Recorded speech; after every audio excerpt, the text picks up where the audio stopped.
Hola, saludos. Para mi presente exposición daré a conocer sobre los medios extraordinarios de conclusión del proceso. Mi nombre es Sergio Omar Gutiérrez Flores y este tema va en relación a la materia del derecho procesal civil.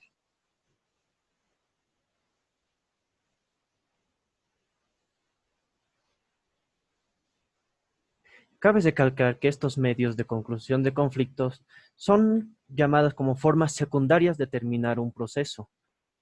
Son formas diferentes de terminarla de la forma tradicional, como se es de costumbre. ¿Cómo viene esto? Cumpliendo otros requisitos y opciones para poner fin a un proceso, sin la necesidad de llevarse a cabo gastos elevados por el costo de los abogados y también por el tiempo que suele ser valioso para muchas de las personas. Es así que en nuestra normativa nacional, en la ley 439, la ley del Código Procesal Civil, nos establece tres tipos de medios extraordinarios de conclusión del proceso, los cuales llegan a ser la llamada la transacción, la conciliación y el desistimiento, las cuales están establecidas desde el artículo 232 al 246 del código ya mencionado. Comencemos con que, ¿qué es la transacción? Según la estudiante Susana San Cristóbal Reales de la Universidad Antonio de Nebrija, Madrid, en su trabajo La transacción como sistema de resolución de conflictos disponibles, define a la transacción amparada en el Código Civil Español como: la transacción es un sistema autocompositivo de resolución de controversias por el que los propios contendientes pueden resolver su conflicto, incluso aunque hayan iniciado un proceso judicial o arbitral. Se basa en el principio general de la libertad de contratación. Esto según el artículo 1255 del Código Civil Español, por el que las partes pueden disponer de todo aquello que tengan por conveniente, en tanto no se vulneren normas del orden público.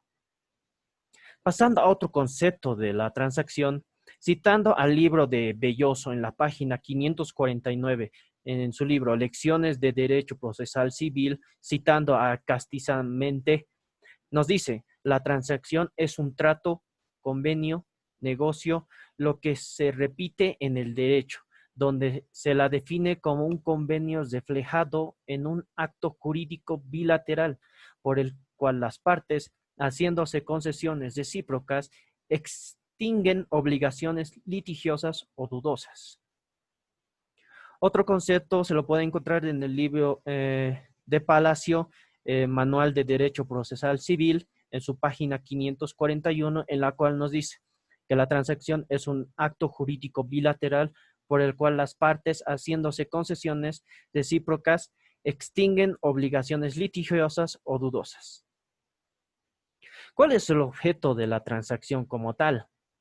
Al ser un contrato, este tiene por objeto evitar el proceso judicial o arbitral. Esto para disminuir, como lo habíamos dicho, los costes tanto de los abogados como del tiempo. Esto para poner fin al ya iniciado proceso, cuando por la autonomía de la voluntad de las partes deciden acabar con esto. Los contendientes resuelven su conflicto, siempre que éste sea disponible. Esto me baso en lo que también citando a Susana San Cristóbal Reales de la Universidad de Antonio de Nebrija, Madrid. Ahora, las características de la transacción. Al ser un medio específico de el llamado extinción del proceso, llega a ser indivisible, de interpretación estricta, declarativa, no traslativa de dominio y por su defecto de la indivisibilidad.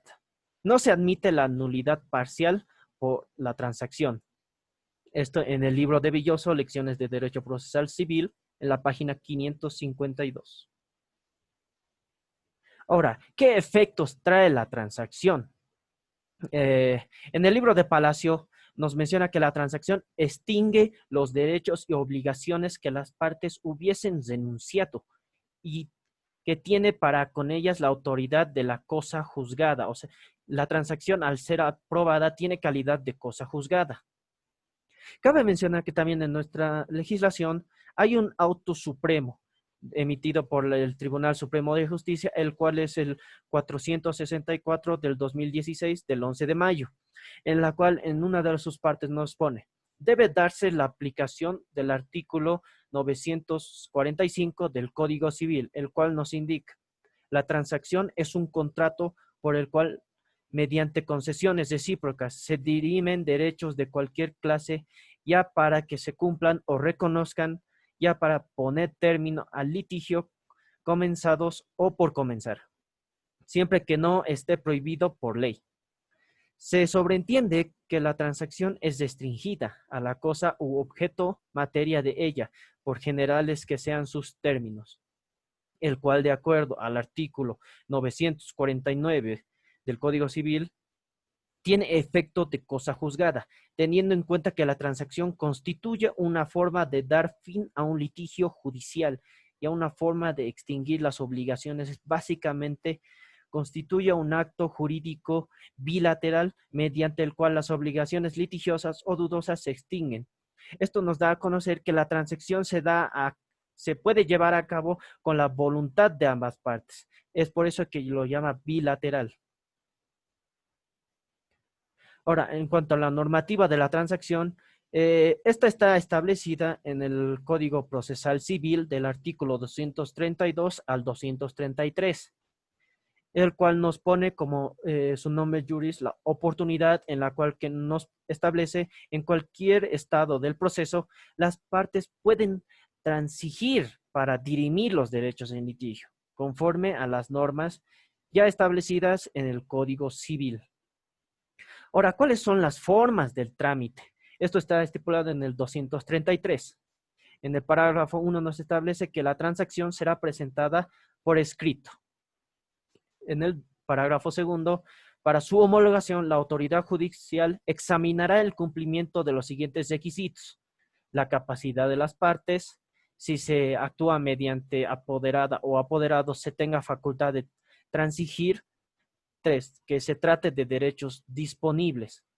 Y ya por último, uno de los más importantes: si la transacción no fuese homologada, se proseguirá al trámite de la causa de la apelación de la negativa y se considera en efecto devolutivo. Ya entrando al parágrafo 4, nos establece que las partes podrán solicitar la homologación del contrato transaccional. Esto ante la autoridad judicial que está llevando el proceso. En los términos establecidos en los parágrafos ya mencionados, del 1 al 3, aun cuando esto no exista un proceso entre las partes. La solicitud suscrita y presentada por ambas partes llegará a ser homologada inmediatamente. En caso de ser presentada solo por una de estas, se procederá en traslado a la otra mediante citación, para que en el plazo de los 5 días sea respondida. Ya transcurrido este plazo de los 5 días de la respuesta, con o sin ella, se procederá a la homologación de esta, salvo un rechazo expreso de la misma, en cuyo caso se negará la solicitud. En el parágrafo 5 nos establece: en caso de una transacción no homologada previa a la existencia de un proceso judicial, las partes podrán hacerla valer mediante excepción. Ya entrando a otro método extraordinario de solución, estamos con el desistimiento, el cual, citando a Belloso en su libro Lecciones de Derecho Procesal Civil, en la página 553, nos establece que es el medio procesal por el cual el actor renuncia a mantener vigente el proceso que inició a consecuencia de la admisión de la demanda, pero manteniendo intacto su derecho de pretender nuevamente mediante la instauración de otro proceso posterior, a salvo la eventual prescripción, de tal forma, y a igual que el desistimiento de la pretensión, constituye una típica renuncia del derecho de continuar postulando en este proceso. por la cual es de carácter meramente provisorio frente al definitivo que ostenta aquel, en el cual se renuncia también al derecho de pretender lo mismo en el futuro.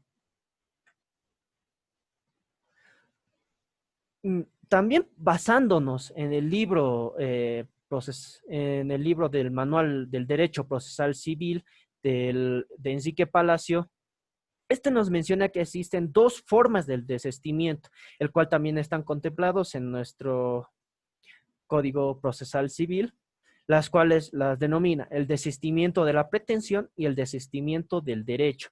Con el desistimiento de la pretensión llega a ser un acto mediante en el cual el autor llega a manifestar su voluntad de ponerle fin al proceso que se está llevando, sin que se dicte una sentencia de fondo respecto del derecho material invocado como fundamento de aquella. ¿Qué es el desistimiento de derecho? Como su nombre lo indica, es el acto en cuya virtud el actor abdica del derecho material invocado como fundamento de la pretensión. Ahora bien, como ya lo había mencionado anteriormente, en nuestro Código Procesal Civil está establecido en el artículo 241 con su nombre juris el desistimiento del proceso, el cual nos establece que señala que la parte actora en cualquier estado del proceso y antes de la sentencia, que en su propio acto expreso de voluntad podrá desistir del mismo, siempre que no hubiese sido contestado o revocado la demanda. Le corresponde a la autoridad judicial dictar el auto aprobatorio sin otro trámite, ordenando el archivo de los obrados. Cabe recalcar como punto final de este concepto que el desistimiento es básicamente que los autores deciden terminar con el proceso por su propia voluntad, dejando al lado el proceso sin querer llevarlo a cabo, ya sea por el tiempo o por el coste que tiene. Ya entrando a qué importancia tiene el desistimiento. Bueno, citando nuevamente a Belloso en su libro, en la página 553, nos establece que el desistimiento es importante ya que es un medio procesal por el cual el actor renuncia a mantener vigente el proceso que inició a consecuencia de la admisión de la demanda, pero manteniendo intacto su derecho de pretender nuevamente mediante la instauración de otro proceso.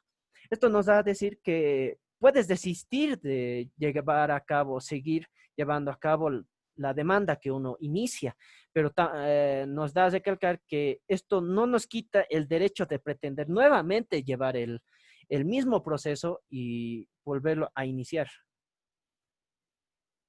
¿Cuáles son los caracteres del desistimiento? Bueno, según en nuestra normativa, en el artículo 240, con su nombre juris, caracteres y formas del desistimiento, el desistimiento tiene los caracteres y formas, las cuales son el proceso y la pretensión jurídica pueden ser desistidos.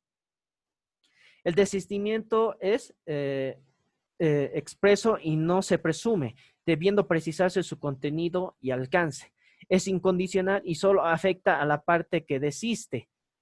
Presentado el desistimiento, ese no podrá ser retirado. ¿Cuándo procede el desistimiento? Bueno, también se caracteriza porque necesita la voluntad y la aceptación de ambas partes para ponerle fin al proceso. Como nos establece el artículo 241 en el desistimiento del proceso, la parte actora en cualquier estado del proceso y antes de la sentencia, en acto de voluntad expreso, podrá desistir del mismo. En este caso, y siempre que no hubiere contestación o reconvención, la autoridad judicial dictará auto probatorio sin otro trámite, ordenando el archivo de los obrados. En otro caso, el desistimiento fuere presentado después de la contestación, que suele pasar, tendrá que llegar a requerirse el consentimiento de la parte demandada, una vez aceptada por esta. Esta a su vez podrá ser aprobada con costas a la parte actora, salvo esté expreso un acuerdo de las partes. Si no fuese aceptado este desistimiento, se proseguirá al trámite de la causa, según corresponda su estado. Ahora bien, entrando a lo que es el desistimiento de la pretensión, un concepto puede ser, a diferencia del anterior desistimiento, este puede ser presentado por la parte actora sin la aceptación siquiera de la parte demandada. Esto para desistir con su pretensión jurídica y renunciar al derecho que tiene. Esto está establecido en nuestro artículo 242 del Código Procesal Civil. Ahora, ¿qué efectos trae este desistimiento? Su finalidad es de que se termine el proceso y que genere la carga de imposición de costas del proceso desistido al actor resistente. Esto citando nuevamente el libro de Belloso en la página 554. También otro concepto que podemos agarrar es de Francisco Andrés Valle Núñez, el cual nos dice que el desistimiento produce un doble efecto. De un lado, la terminación del procedimiento en el estado procesal en que se encontraba un dicho momento extintivo.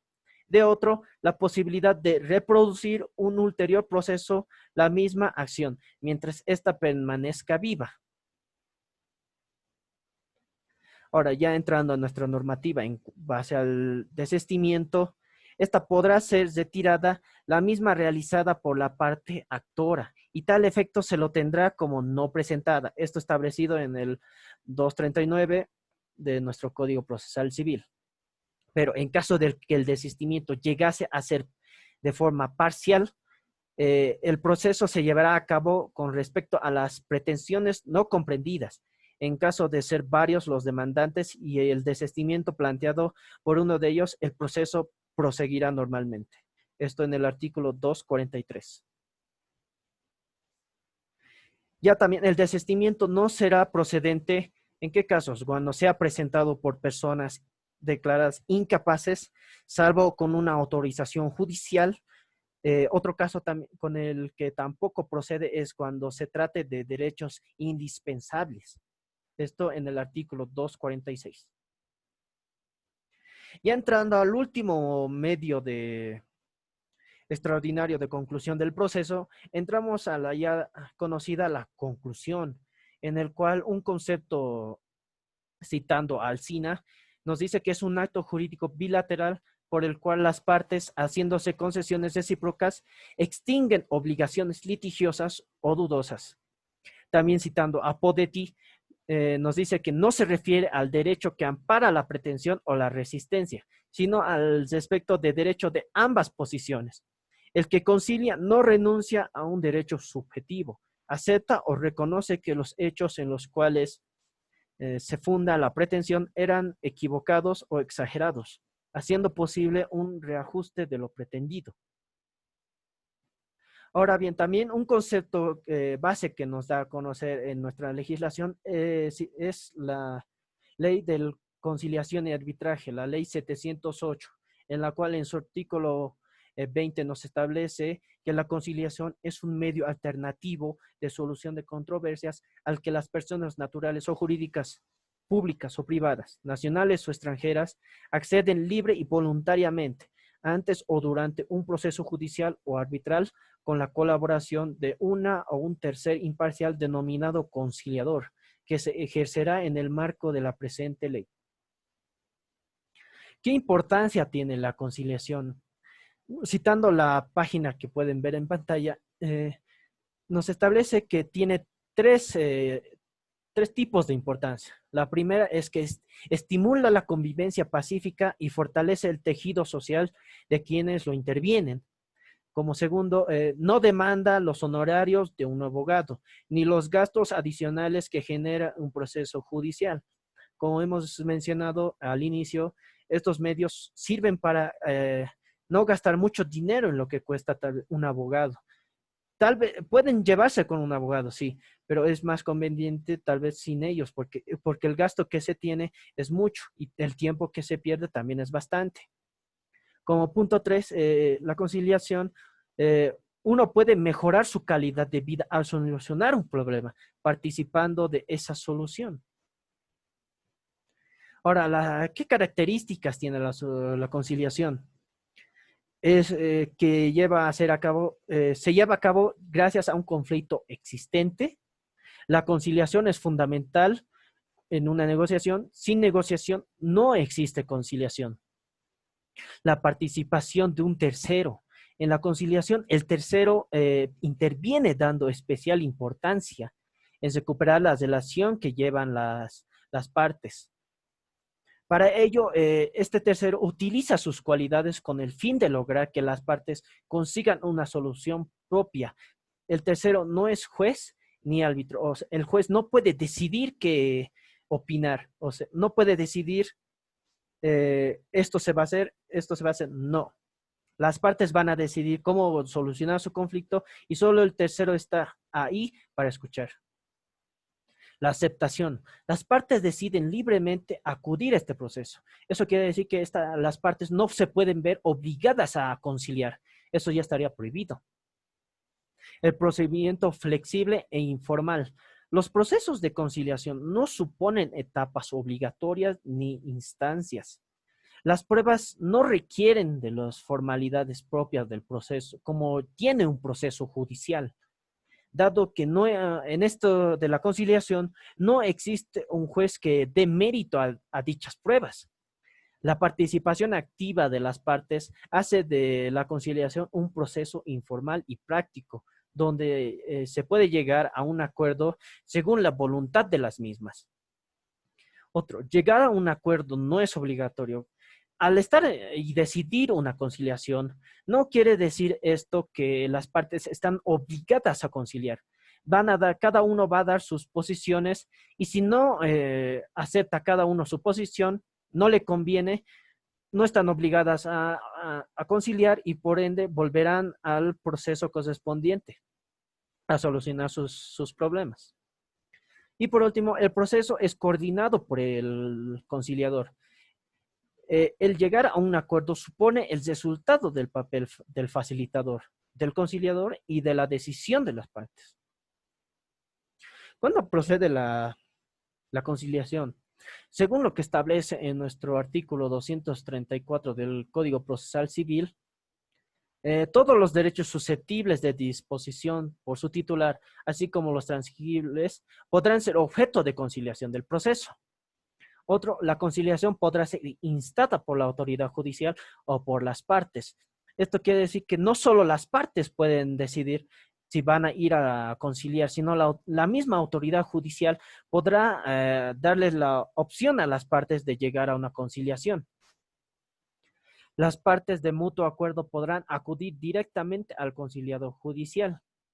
La autoridad judicial, a tiempo de la audiencia preliminar, tiene el deber de instar a las partes a conciliación bajo pena de nulidad. Y por último, las partes podrán conciliar en la audiencia preliminar o en cualquier etapa del proceso.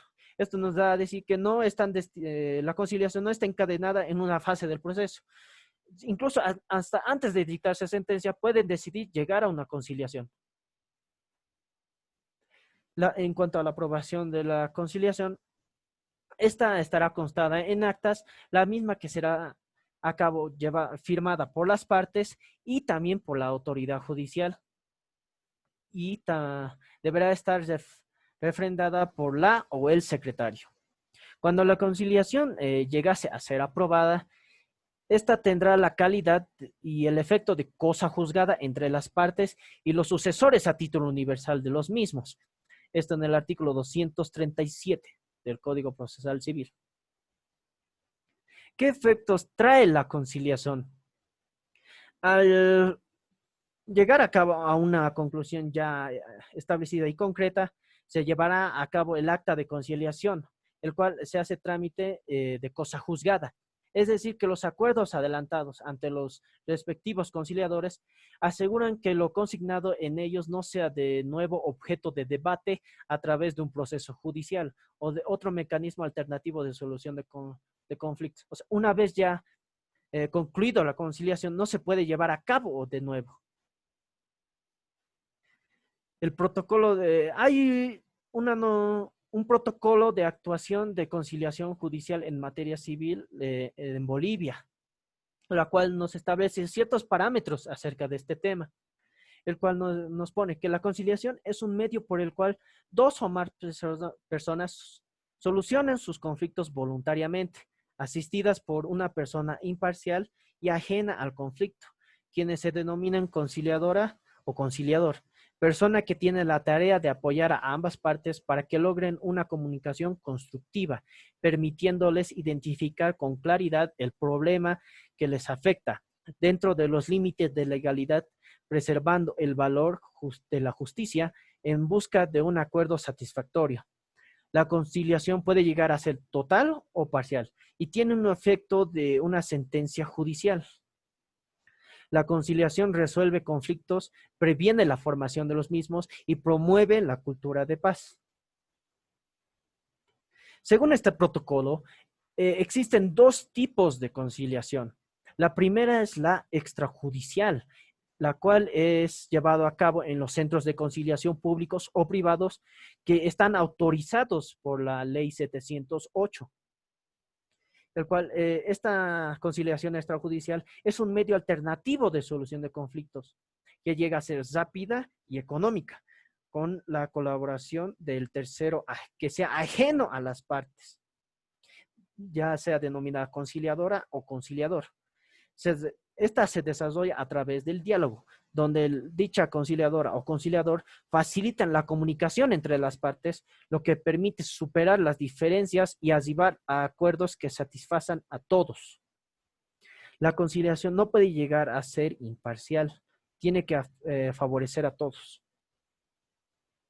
Otro de los tipos de conciliación es la judicial. Esta se lleva en sedes judiciales, en estrados judiciales. Es un acto jurídico en el cual intervienen dos o más personas con intereses opuestos, donde su consentimiento y voluntad podrán dar por terminada una obligación, una controversia o una relación jurídica para modificar un acuerdo existente o crear situaciones o relaciones jurídicas nuevas que beneficien a ambas partes. Esto evitando así la excesiva judicialización de los conflictos y por ende brindando una solución rápida y descongestionando el sistema judicial boliviano. Como sabemos, en penal, en ciertos casos puede llegarse a conciliar. Esto quiere decir que la conciliación está en cada una de las materias del derecho. La conciliación judicial se puede llevar a cabo en cualquier momento del proceso civil, como ya lo habíamos dicho, incluso hasta antes de emitirse una sentencia, pues las partes pueden llegar a conciliar de manera previa al proceso, pudiendo evitar que se lleve adelante el proceso como tal, o durante un proceso pudiendo terminar o dar fin a un proceso que se está llevando a cabo. Ahora, ¿qué materias son conciliables y qué materias no son conciliables? En el artículo 274 del Código Procesal Civil nos establece lo siguiente: todos los derechos susceptibles de disposición por su titular, así como los transigibles, podrán ser objeto de conciliación en el proceso. Es decir, que esto podrán ser conciliables los derechos patrimoniales en los cuales las personas tengan disposición, en los que se pueda transar, cambiar, vender, perder, y así como muchos otros. Los derechos disponibles son que pueden ser conciliados previamente. Ahora, ¿cuáles actos no son conciliables? De acuerdo a lo establecido en el artículo 293 del Código Procesal Civil, los asuntos excluidos de dicha conciliación son los procesos que fueren parte de los incapaces de obrar. Otro, a quienes expresamente se les prohíbe por ley, por ejemplo, a los menores de edad. Otro, en beneficio de gratuidad, diligencia preparatorias y medidas cautelares. En procesos concursales, en procesos voluntarios, salvo si se vuelve contencioso, caso en el que la conciliación será obligatoria cuando la parte demandada tenga su domicilio en jurisdicción departamental distinta al lugar donde se presentará la demanda principal o en el exterior del país, o cuando su domicilio fuera desconocido, y otras ya previstas por normativas vigentes. Bueno, eso es todo en base a los medios extraordinarios de conclusión del proceso. Como lo había dicho al inicio, estos son medios para evitar dichos procesos que terminen normalmente. Para evitar aglomeración en los juzgados y disminuir el tiempo y los gastos que la gente efectúa para llevar a cabo estos procesos, como ser la transacción, la conciliación y el desistimiento. Estos llegan a facilitar los procesos, pero esto no quiere decir que se pueden llegar a dar a cabo a totalidad, ya que las partes tienen como opción estos medios. No quiere decir que con estos al plantearse se esté solucionando ya el problema, no. Cada parte puede llevar a cabo adelante o no estos medios, la transacción, la conciliación y el desistimiento. Bueno, eso es todo. Muchas gracias.